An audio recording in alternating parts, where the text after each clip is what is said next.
Françoise, Frédéric, Marie, Éric, Valérie et Gérard seront avec nous tout au long de Vie privée. Nous allons apprendre qui ils sont vraiment et définir avec eux le profil de la personne qu'ils espèrent rencontrer. Face à nous, le docteur François Zambrowski, psychiatre. Bonsoir. Et Maxence Brulard, caractérologue. C'est-à-dire qu'il va essayer de déceler les traits de la personnalité de chacun de nos invités grâce à l'étude du visage et du comportement. C'est ça? C'est ça. Très bien. Maxence, s'il vous plaît, démarrez avec Valérie. Valérie a un visage qui est assez structuré parce qu'on voit que l'ossature est importante. Quand l'ossature est importante, ça veut dire que la personne a une conscience ferme, décidée. Et les traits de caractère principaux qui vont en découler, c'est une certaine force de passion, une capacité à s'opposer au milieu extérieur. Et en fait, la difficulté qu'elle pourra rencontrer va plus la stimuler que la décourager. Ça n'empêche pas la qualité féminine, bien évidemment. Mais enfin, si on regarde bien le menton et le nez, on voit tout de même qu'il y a un tempérament, un vrai tempérament qui saura se manifester clairement en toutes circonstances. Vous êtes d'accord, Valérie? C'est plutôt positif, donc je ne vois pas pourquoi je ne suis pas d'accord. Non, c'est vrai. C'est vrai que je suis assez déterminée, c'est vrai. Ouais. Ok. T'imagines qu'elles te disent non, je m'emmerde dans la vie, je suis un gros boudin, je me fais chier. Éric. Alors Éric est très différent parce que son visage est plus triangulaire, les yeux sont très ouverts et il a une bouche qu'on appelle en termes techniques, une bouche, non pas comme ça, une bouche en arc de Cupidon. Ce qui est en arc de Cupidon, c'est-à-dire que le dessin de la bouche est comme un petit arc, je crois que c'est assez évident, ce qui implique deux caractères fondamentaux. D'une part, une très grande mobilité intellectuelle, il conçoit très vite, il perçoit très vite, il pense très vite, et en même temps, il y a un grand goût pour l'esthétisme, donc il y a un côté sensuel derrière. Si on mélange sensualité plus donc esthétisme et plus capacité intellectuelle, on a tout ce qu'il faut pour faire une certaine créativité, une certaine richesse de capacité à créer quelque chose. Du côté vie privée, c'est vrai que j'ai besoin de dessiner, de faire quelque chose de mes mains. Alors Marie a un visage qui est serein, qui apparaît calme.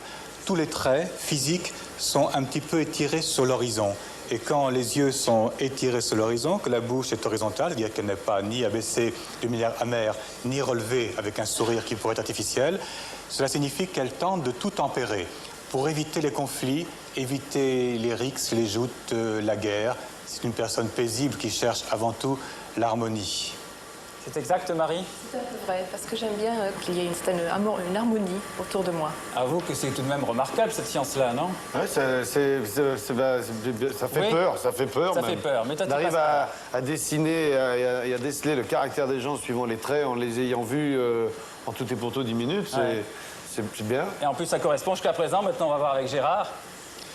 Alors Gérard a un visage qui est très précis, comme on le voit. Il a des yeux nets, bien enfoncés sous les orbites. Et ce qui est peut-être intéressant à observer, ce sont les arcades sourcilières qui sont très marquées et des petites rides frontales qu'on voit qui bougent tout le temps.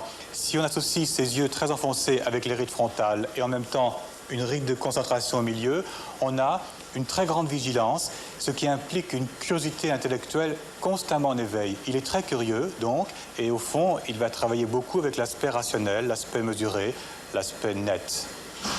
Est-ce que vous arrivez à, dans la vie, dire bonjour à quelqu'un normalement, sans partir dans une analyse, ou tout de suite vous vous dites je prends plaisir à vous dire bonjour, vous qui êtes physiquement développé et d'un intellectuel relativement aisé. Attends, Vincent, Vincent, viens là, on va régler le problème. Faites s'il vous plaît le portrait de Vincent, il en meurt d'envie. Eh ben, n'est pas dans la merde. Allez-y, allez-y. Eh bien, profondément, Vincent est une personnalité d'une très vive sensibilité électrique et il a une vitesse de réactivité extraordinaire. Donc son caractère, je dirais, sensible et un tout petit peu nerveux. Vous le voyez à quoi, ça? Je le vois à la finesse des traits. Les traits sont fins, délicats, beaucoup plus qu'il veut le montrer dans son attitude gestuelle d'ailleurs, qui démontre une volonté de s'affirmer, peut-être plus que profondément il ne se ressent. Il y a un côté très délicat, très vulnérable et très émotionnel. Et extérieurement, il y a des marques de virilité, de positionnement, de territorialité. Et ça, c'est une chose qui est double.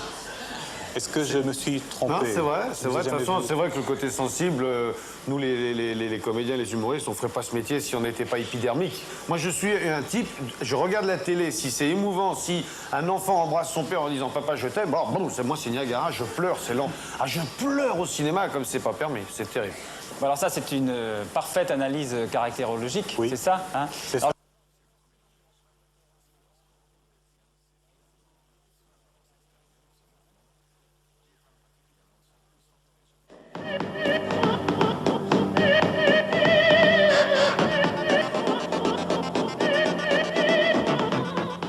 Aujourd'hui, mercredi, Panorama, magazine Culture et Société, où nous parlons ce soir plus précisément d'écriture, avec un premier reportage sur la graphologie, qui est une science exacte pour certains, farfelue pour d'autres, en tout cas largement utilisée, notamment dans la recherche d'emploi. Beaucoup d'entreprises font appel à la graphologie pour essayer de déceler certains bons personnages et bons candidats. Mais c'est aussi utilisé par certains particuliers qui veulent en savoir un petit peu plus, soit sur eux-mêmes, soit sur des proches. Pour en savoir, nous, un petit peu plus sur la graphologie, je vous propose de regarder le reportage. Il est signé Gaël Lavidière et Philippe Maury. De plus en plus utilisée par les entreprises pour sélectionner des employés, la graphologie reste mal perçue par la plupart d'entre nous. Pourtant, cette science n'est pas divinatoire, mais plutôt une science de l'observation. Je pense que les gens n'apprécient pas qu'on étudie leur écriture parce qu'ils ont l'impression qu'ils vont être violés ou en quelque sorte démystifiés ou démasqués et qu'ils n'ont aucun moyen pour pouvoir argumenter ou peut-être empêcher qu'on voit en eux des caractéristiques qu'ils n'aimeraient pas qu'on voit. Ça, c'est en général la raison pour laquelle ils n'aiment pas qu'on étudie leur écriture. Et en plus, ils ont évidemment peur qu'on les dévalorise ou qu'il n'ait pas le poste requis. Les graphologues observent notre écriture à la loupe pour découvrir à travers elle nos principaux traits de caractère. Les particuliers aussi peuvent y faire appel pour mieux se découvrir eux-mêmes. Mieux vaut connaître ses propres réactions pour pouvoir ensuite mieux les contrôler. À ce jour, j'ai réalisé 6000 études graphologiques, n'est-ce pas, de 4 personnes privées. Je vous assure que j'ai un nombre considérable de lettres de remerciement parce que ça les a énormément aidés pour un passage difficile de leur vie, pour comprendre une situation conflictuelle, pour orienter leurs enfants qui maintenant sont parfois devenus des personnes qui ont fait l'apprentissage en question et puis qui sont 10 ans après contentes. Donc oui, c'est une merveilleuse science qui rend d'immenses services qu'on devrait beaucoup plus utiliser. Je ne dis pas ça du tout pour faire le chaland, mais c'est vrai, si elle est bien faite, bien pratiquée, oui, c'est une science merveilleuse, comme également celle du geste ou du visage. Les graphologues ne sont effectivement pas là pour faire ressortir vos défauts, mais pour vous aider à mieux vous connaître. Si l'expérience vous tente, munissez-vous de vos pages d'écriture et de votre signature. La facture, elle, s'élèvera aux environs des 150 francs.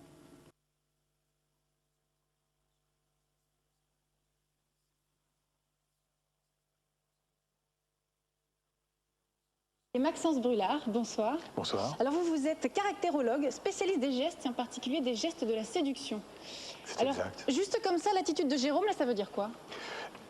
Très masculine, assez offensive, clairement déterminée. Vous le connaissez très bien aussi, non? Je le rencontre pour la première fois ici. Et là, Sceptique, dubitatif, interdiction légère de parler, et en même temps, tout de même, désir là vraiment équivoque, à tendance très féminine. Là, je suis féminin. Nettement. En étant comme ça, je suis masculin. Oui. Oui, en étant comme ça, il y a une inflation masculine parce qu'effectivement, ce sont des gestes d'inflation, de grossissement qui correspondent tout à fait, d'ailleurs, à un geste que nous faisons dans l'acte sexuel lui-même. C'est ça qui est très fort, c'est ça qui est formidable dans votre livre. Ces gestes qui séduisent, en fait, qui nous trahissent, systématiquement, c'est ramené au sexe. Oui, parce que entre l'homme et la femme, il est vrai que nous reproduisons un simulacre donc de communication sexuée et que nous refaisons en quelque sorte les gestes type masculin qui sont l'intromission, dans un mouvement d'intromission, une certaine inflation, donc une position, je dirais, forte de prendre l'espace, occuper l'espace, et puis enfin également donc des comportements qui sont liés à l'érection, bien évidemment. Donc on se tient droit, on a un côté ferme et un côté donc dur.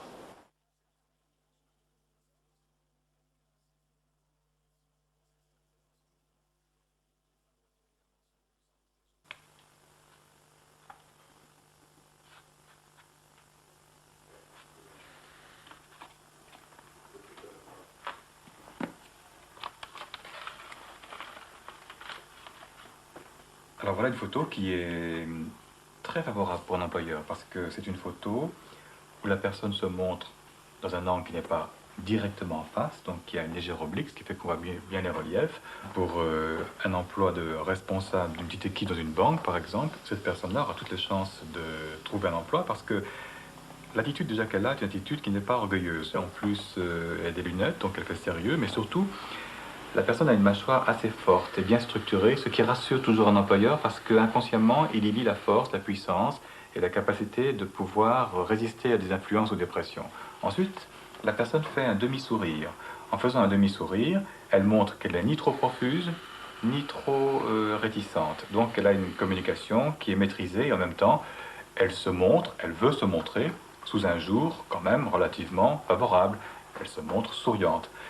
Sur un plan plus élevé de son visage, on voit que la personne a un front plutôt large, mais n'a pas un front immense. Et une personne qui a un trop grand front, inconsciemment, donne l'idée que c'est quelqu'un qui est dans les théories, qui est dans l'imagination. Et alors, comment ça va se faire sur le plan pratique? Est-ce que nous admettons, nous cautionnons que nous portons sur notre visage une partie de notre conscience? Une partie, une grande partie, toute la partie, l'ensemble?